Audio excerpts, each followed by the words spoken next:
ಇದನ್ನು ಬೀಜದ ಗಿಡ ಅಂತೀವಿ.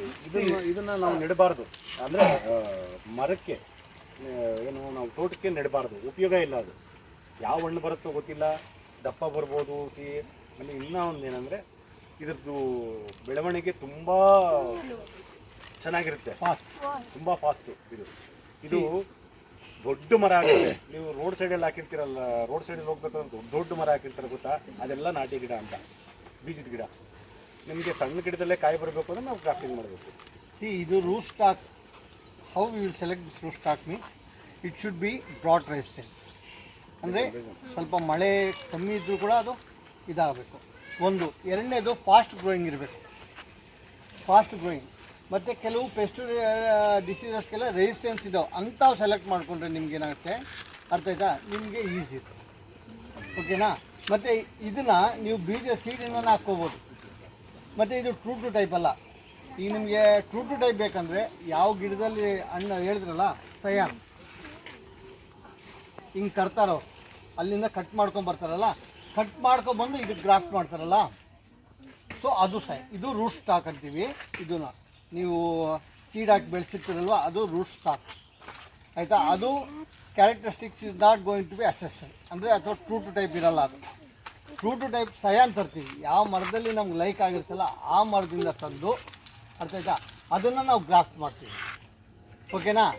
ಸೊ ಅವಾಗೇನಾಗುತ್ತೆ, ಈ ಗ್ರಾಫ್ಟಿಂಗ್ ಕೆಳಗಿರ್ತಲ್ಲ, ಮೇಲ್ಗಡೆ ಪೋರ್ಷನ್ನು ಇದು ಬರುತ್ತೆ, ಅರ್ಥ ಆಯ್ತಾ. ಸೊ ಇಲ್ಲಿ ಜಾಯಿಂಟ್ ಮಾಡ್ತೀವಿ. ಜಾಯಿಂಟ್ ಮಾಡಿದಾಗ ಗ್ರೋ ಆಗೋದು ಯಾವುದು, ಇದು. ಅಕಸ್ಮಾತ್ ಗ್ರಾಫ್ಟ್ ಕೆಳಗೇನಾದರೂ ಬೆಳೆದಿದ್ರೆ, ಇಲ್ಲಿ ನೋಡಿರಿ ಇದು ಗ್ರಾಫ್ಟೆಡ್, ಇದ್ರ ಕೆಳಗೇನಾದರೂ ಇತ್ತು ಅಂದರೆ ನೀವು ಕಿತ್ತಾಗಬೇಕು. ಯಾಕಂದರೆ ಅದು ರೂಟ್ ಸ್ಟಾಕ್ ಬೆಳೆದಿರೋದು, ಅದನ್ನು ನೀವು ಮೇಂಟೈನ್ ಮಾಡಬಾರ್ದು, ಕಟ್ ಮಾಡಬೇಕು. ಅಂದರೆ ಕಟ್ ಅಂದರೆ ಈ ಗಿಡ ಕಟ್ ಮಾಡೋದಲ್ಲ, ರಿಮೂವ್ ಮಾಡಿಬಿಡಬೇಕು, ಬ್ರ್ಯಾಂಚಸ್ಸು ಅಥವಾ ಏನೇ ಇದ್ದರು. ನೋಡಿ, ಇದು ಗ್ರಾಫ್ಟಿಂಗ್ ಆಗಿದೆ. ಇದು ಒಳ್ಳೆ ಮರದ್ದು ಗಿಡ ತಂದು ಕಟ್ಟಿರೋದು. ಇದು ಈ ಥರ ಪೇಪರ್ ಕಟ್ಟಿರ್ತೀವಿ.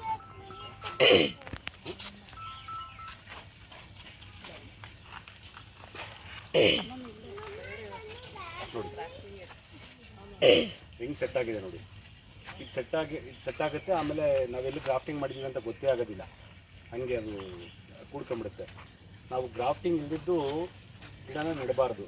ಈ ಗ್ರಾಫ್ಟಿಂಗ್ ಇಲ್ದಿದ್ದು ಗಿಡ ನೆಡಬೇಕಾಗಿದ್ರೆ ದಾಸವಾಳ, ಈ ಥರ ಸಣ್ಣ ಪುಟ್ಟ ಮಲ್ಲಿಗೆ ಗಿಡ, ಈ ಥರದವು ನೆಡಬೇಕು. ಹಣ್ಣಿನ ಗಿಡಗಳನ್ನ ನಾವು ಗ್ರಾಫ್ಟ್ ಮಾಡೇ ನೆಡಬೇಕು. ಯಾವ ಗಿಡಕ್ಕೆ ಅಲ್ಲ, ಬಟರ್ಫ್ರೂಟ್ಗೆ, ಮಾವಿಗೆ.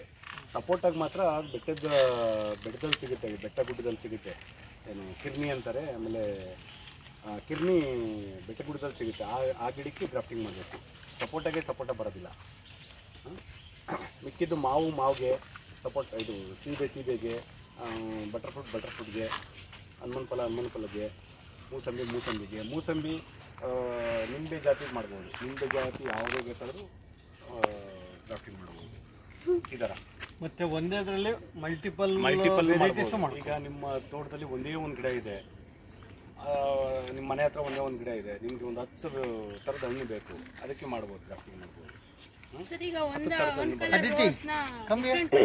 ಮಾಡ್ಬೋದು 10 ಥರ ಮಾಡ್ಬೋದು. ಬೇಬಿ ಈಗ ನೋಡಿ, ಇದು ಗ್ರಾಫ್ಟಿಂಗ್ ಆಗಿದೆಯಲ್ಲ, ಇಲ್ಲಿ ಕಟ್ ಮಾಡಿಬಿಟ್ರೆ ಇಲ್ಲಿ ಬ್ರಾಂಚಸ್ ಬರುತ್ತೆ. ಈ ಥರ ಬ್ರಾಂಚಸ್ ಬಂದಾಗ ಪ್ರತಿಯೊಂದು ಬ್ರಾಂಚಸ್ಗೂ ಒಂದೊಂದು ವೆರೈಟಿ ಆಗ್ತದೆ. ಈಗ ಇದು ಬಲ್ಬ್ ಟೈಪ್. ಇದು ನಮ್ಗೆ ಬಲ್ಬ್ ಬೇಡ ಅಂತಂದರೆ ನಿಮ್ಗೆ ಇನ್ನೂ ಎಲ್ಲಾದರೂ ಒಳ್ಳೆ ಸೈಜ್ ಸಿಕ್ಕೋದು, ಒಳ್ಳೆ ಕ್ವಾಲಿಟಿ ಸಿಕ್ಕೋದು, ಇದಕ್ಕೆ ನಾವು ಗ್ರಾಫ್ಟಿಂಗ್ ಮಾಡ್ಬೋದು. ಎಷ್ಟು ಸರಿ ಆದರೂ ಮಾಡ್ಬೋದು ನಾವು ಗ್ರಾಫ್ಟಿಂಗು. ಇದು ಬರೀ ನ್ಯೂಟ್ರಿಷನ್ ಸಪ್ಲೈ ಮಾಡೋಕ್ಕಷ್ಟೇ. ಇದು ಹಣ್ಣು ಕೊಡೋದು. ಇದು ನಾವು ಇಲ್ಲಿಂದ ಇಲ್ಲಿ ಏನಾದರೂ ಕೆಳಗಡೆ ಸಿಗುತ್ತು ಅಂದರೆ ಇದನ್ನು ತೆಗಿಬೇಕು. ನಾವು ಒಂದು 2-3 ಸರಿ ತೆಗೆದಾಗ ಅದು ಹೋಗ್ಬಿಡುತ್ತೆ, ಮತ್ತೆ ಬರಲ್ಲ. ಈ ರೀತಿ ಇದು ಗ್ರಾಫ್ಟಿಂಗ್ ಅಂತೀವಿ. ಈಗ ನಾನು ತೋರಿಸ್ತೀನಿ ನಿಮ್ಗೆ ಯಾವ ರೀತಿ ಮಾಡೋದು ಅಂತ. ಹುಷಾರಾಗಿ ಮಾಡಬೇಕು.